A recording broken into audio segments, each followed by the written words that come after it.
Every 10 years after the census, state political maps are redrawn based on population changes. In recent decades, state legislatures in both parties have taken to gerrymandering congressional districts. Redistricting is simply the process of redrawing the lines. Gerrymandering is redrawing the lines with the intent to benefit a particular party or group or individual. Look at the map the Texas Republican legislature passed after the 2020 census. Even the untrained political eye can see how jumbled and jagged the new House districts will be. When you look at the new Texas map after redistricting, what does it look like to you? Well, to me, the new map is it's incumbent protection. The red seats got redder, and blue seats got bluer. Professor David Lublin of American University. When you have a lot of redistricting manipulation, it feels more and more like the representatives are choosing their constituents rather than vice versa. Texas State Republican J.C. Jatan.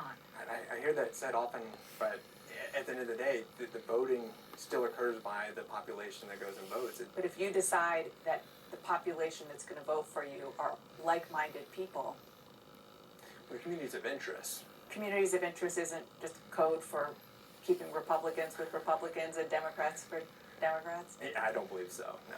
Jatan served on the Texas House Redistricting Committee. His own district is becoming more Republican. When the districts are drawn so that Republicans are in safe Republican seats, Democrats are in safe Democratic seats, Sure. isn't that by definition incumbent protection? Not necessarily, because even if it's a Republican district, they still go through Republican primary, and so that incumbent is not necessarily safe. True, incumbents still aren't safe, but the threat to them in politically gerrymandered districts full of voters in their own party comes from within, not across the aisle, pulling lawmakers even more to the extreme. Texas State Representative Chris Turner, a Democrat. There is no scenario in which a Republican could win my House district. That could pull you left if you did have Sure. a primary opponent. There's no question. There are different kinds of gerrymandering: packing, putting like-minded voters together, or cracking, separating them to dilute their influence. After the 2010 census, Texas Republicans went the cracking route, spreading the Democratic vote in Austin across Republican districts. This time, they packed. Republican Congressman Pete Sessions' district will be even more red.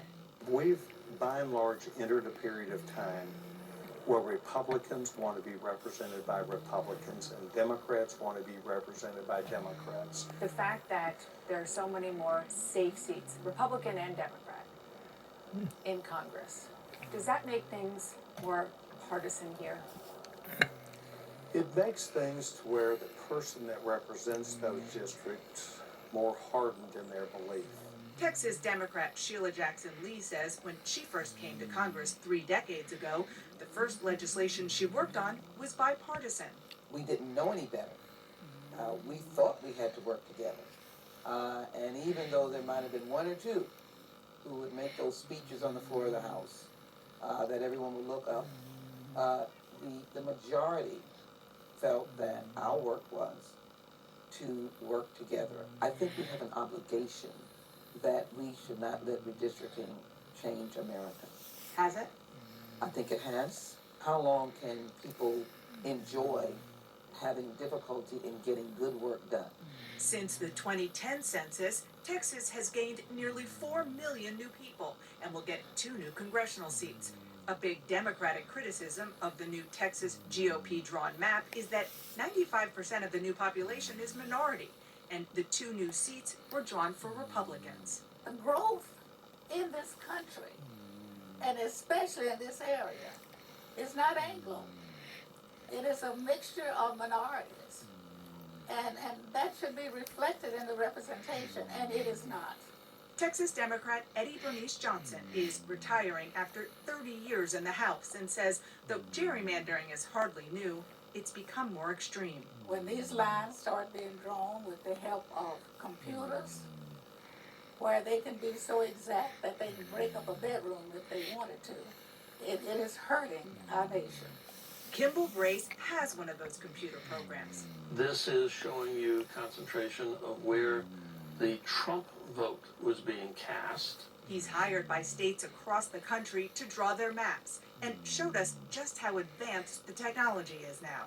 By the time you get down to the census block level, you can end up getting exact populations for any given piece of geography.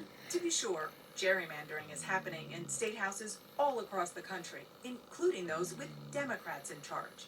Maryland Republican delegate Kathy Shalega is a plaintiff in a lawsuit against Democrats for gerrymandering new congressional districts in their favor. This makes no sense. Look at this district that wraps around there. She's advocating a nonpartisan approach. This is the Citizens Redistricting Commission, a nonpartisan commission. A fifth grader can look at these two maps next to each other and see what looks fair and what looks like it was created with partisan purposes. This is our historic House chamber. CNN reached out to Maryland state Democrats in leadership and on the redistricting committee. None of them agreed to an interview. When you let politicians draw their own maps, be they Republican or Democrat, they're going to hold on to their power. Creating partisan representation isn't good for citizens. You know, most people are not on the far left or the far right. You know, most people reside somewhere in the middle on most issues. In his upcoming book, American Reboot, Will Hurd writes about the importance of appealing to those in the middle, not on the edges. My title was representative.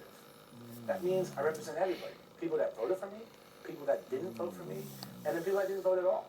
Because you were in a swing district, your incentive was to work across the aisle. Absolutely. Congressional crossover districts, where voters choose a president and a U.S. House member from different parties, are virtually disappearing. In 1996, there were 108. In 2016, down to 35. And today, there are only 16. The number of competitive districts here in Texas, you were in one of them, has gone from 12 to 1.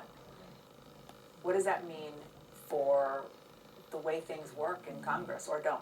Well, you're going to see more dysfunction because people aren't going to work together. And let me give you some... How is it possible that there will be more dysfunction? Look, because you're going to have even less people working together. Thanks to politicians in both parties across the country drawing their own districts to stay in power. And some wonderful news before we go. Everyone here is ecstatic to welcome baby Talia Davida Kaczynski.